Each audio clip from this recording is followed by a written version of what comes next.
বন্ধুরা, কেমন আছো সকলে? নববর্ষের সন্ধ্যাবেলায় চলো একটু ঘুরে আসা যাক কোথাও থেকে। কোথায় যাচ্ছি সেটা আস্তে আস্তেই জানতে পারবে। তো রাস্তায় বেরিয়ে পড়েছি আমরা। পিছনে আমার মা, বাপি আর আমার শুনু রয়েছে। শুনু কিন্তু আমার দিকে বারবার পিছন ঘুরে ঘুরে তাকাচ্ছিল। দেখবে তোমরা, দেখো।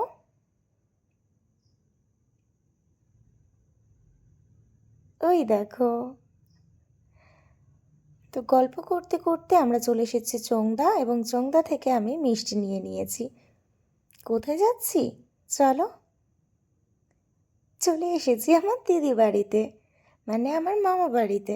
অনেকেই দিদি বাড়ি বললে বোঝো না, তো মামা বাড়িটাই বলে দিলাম। তো এসে দেখি এখানে আমি, মা আর বাপি মিলে ঝগড়া করছে, আর দিদি সেটা শুনছে। ওদের ঝগড়া শুনতে শুনতে আমিও একটা ছোট্ট ক্লিপ বানিয়ে নিলাম। তো বুনুকে নিয়ে আমরা এখন বেরিয়ে পড়েছি। আমরা এখন যাচ্ছি গোবরডাঙ্গা মেলায়।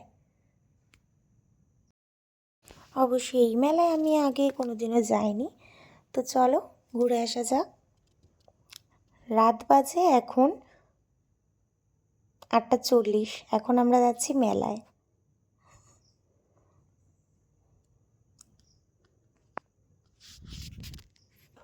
কী মেলা, মেলার নামও আমি জানি না, কিন্তু মেলার নাম শুনেছি যখন, যেতে তো হবেই। তো চলে এসেছি, গ্যারেজে গাড়িটা রেখে আমরা এখন মেলায় ঢুকবো। আমি, মা আর বোনও দাঁড়িয়ে আছি।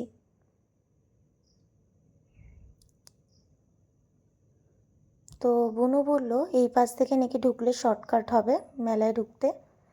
তো এসে দেখি এটা একটা ভয়ঙ্কর জায়গা। মেলায় ঢুকতে গেলেও কষ্ট করে ঢুকতে হবে। ফোনটা পড়ে যাওয়ার ভয়ে আমি ফোনটা বরকে দিয়ে দিয়েছি।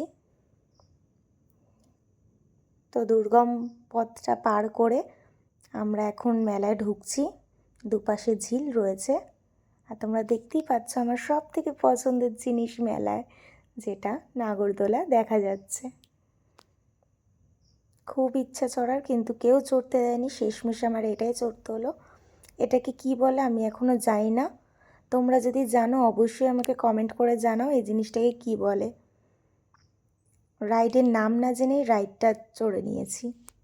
যেহেতু অনেকটা রাত হয়ে গেছে, তাই আর বেশিক্ষণ মেলায় থাকলাম না, আমরা বেরিয়ে পড়েছি। মেলা থেকে তেমন কিছুই খাওয়া হয়নি, শুধু আইসক্রিম ছাড়া। আর বোন এখন খাচ্ছে এখানকার স্পেশাল দই ফুচকা। দেখতে তো ভালোই লাগছিল। তো এখন আমরা যাচ্ছি বাড়ির দিকে। রাস্তা পুরো অন্ধকার, দারুণ একটা ভাইব হচ্ছে এখানে। তো আজকের জন্য এইটুকুই। সবাই ভালো থাকো। গুড নাইট সকলকে। টাটা।